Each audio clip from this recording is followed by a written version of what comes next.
So Apex seems to finally have made some upgrades to their game, and I think this is one of the biggest complaints that we've had alongside cheaters, that we just want the game to simply feel solid again. Maybe we were just naive, the game was early, but it felt like when it first came out it wasn't so buggy. Like, there were some bugs and glitches out there, but at least the guns registered, the shots actually hit, and you didn't feel like the game was literally trying to screw you over every given chance. As they started adding more things into the game, so many more legends, so many more guns, so many more maps, it just seemed like things started to get more clunky and more clunky and more clunky. But according to, yes, their own statistics, they are making great strides into actually upgrading the game to be a better quality version of the game. And they formed a very long Reddit thread to discuss this as well, which I want to bring to you guys today. So Respawn's very own team member came out to say, "Hey legends, below are some details from our dev team around the ongoing support for DirectX 12. Now, DX12 has been something they've been trying to implement in beta form for a very long time, but in essence, it was supposed to make the game run better, work better. And when a lot of the players say that we need an upgraded engine, what DX12 is supposed to do is basically a lot of those features that we associate with, quote, new engine." So this is a massively long thread, and if you guys want to read the full thing for yourself, the link is down below, but I highlighted some of my favorite paragraphs or things that I thought were the most important. Number one, they say, for those unfamiliar,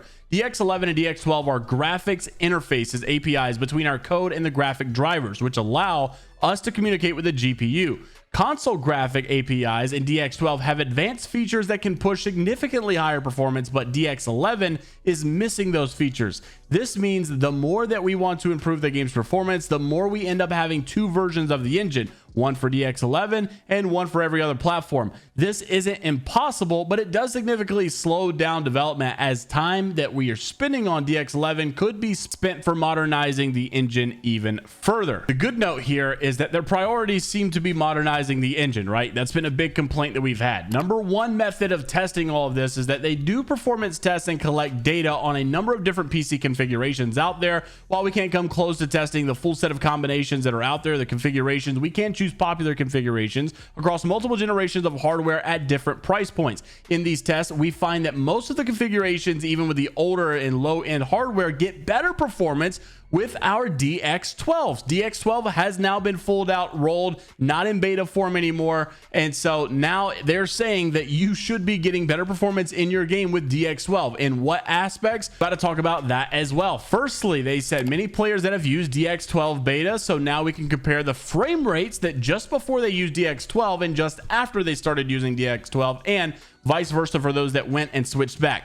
This still has some bias because the analysis is weighted towards those who are likely to at least try out DX12, but is not biased as simply taking an average performance across the game. Focusing on the few days around the introduction of DX12 Steam option, we have data from over 10,000 players who played both versions of the game, DX11 and 12. These players averaged 13 matches on each, and DX12 had better performance for about 80% of players in that testing, with an additional 10% having performance that was in about 5% range of DX11. What does that mean? Most people are getting Apex Legends game performance boost and stability from DX12, which recently just rolled out in full form, and this isn't really being talked about that much. I guess when you hear big news, you just expect like breaking headlines, Apex upgrades engine, you know, but that's not really what's being talked about or promoted, although they're showing that they are upgrading things. On top of that, there are a lot of people out there that have good frame rate but still have micro stutters, which makes the game feel not good even though your frame rate looks good. So they say we also specifically tested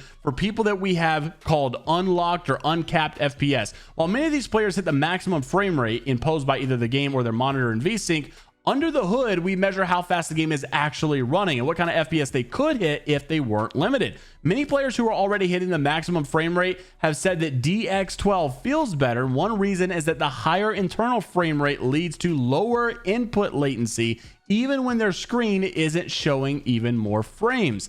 That unlocked FPS is what we use to compare performance. They also say we're working on improving the GPU performance for players who have some regression with DX12. So if you're one of those small people out there that don't get performance boost with DX12, they're still working on having some of those lower performing GPUs get better performance with DX12 so that everybody's pulled up with this and not just those who have better hardware. They say these improvements may not come immediately, but if you take a look at the graph, you can see their projected estimated performance boost by switching to DX12.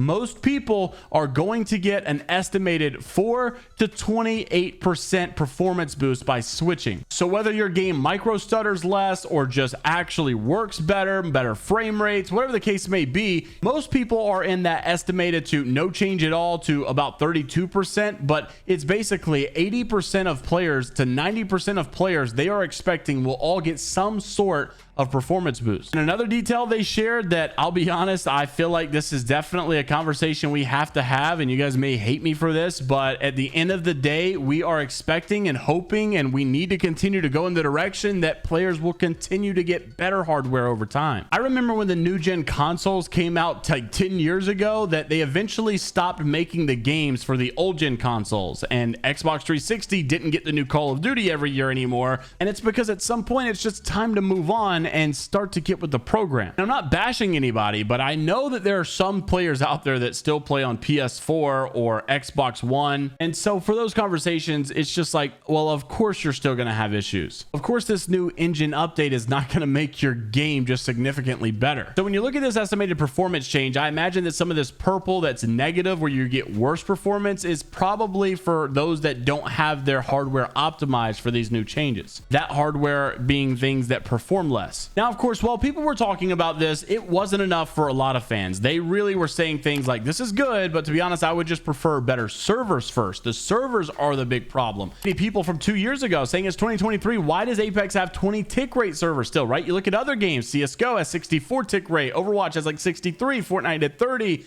Valorant with 128 tick rate, and people see those numbers and they immediately think, oh, it's better quality, it's smoother.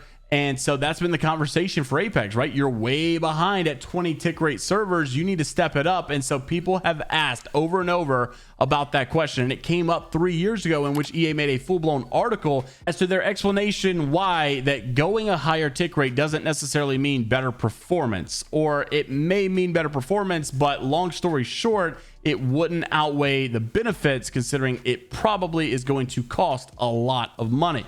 So many people are still upset though, because okay, it costs a lot of money, but like at some point you got to make an expense to appease the player base. Billions of dollars income a year quality outweighs monopolization, it says one. And many of the comments also on the Reddit thread that was just recently posted saying, why isn't an investment being made to improve the tick rate of the servers? Had a response that echoed what Respawn seems to have been trying to say, and that was their guess that cleaning up the client is a process where the team can observe, create goals, and implement changes, but increasing the server tick rate has direct costs that roughly scale with increases to tick rate. Increasing the tick rate from say 20 to 30 means they're raising resource utilization by 50% and cost by a non-negligible amount. In short, tick rate isn't an investment, but merely a cost at the ephemera of, quote, players appreciate higher tick rates. So basically saying that it's a high cost just for the community to have this public sentiment that, hey, we've got higher tick rate servers now. It may be good for publicity and news coverage to all promote that good feature, but it doesn't necessarily correlate to straight performance, and it is a lot of money. Still unfortunate though, because yeah, they've made billions on us for microtransactions. I think the least that we can ask for is a game that continues to get better in its quality. So while they are upgrading, not many people are talking about this upgrade they made. I think we still have a lot of ground to cover. What are the upgrades you would like to see this game make? Let me know down in the comment section below. Like and subscribe to stay up to date with everything inside of the world of Apex Legends, news, drama, stories, and much more. And until the next time, we'll see you all later.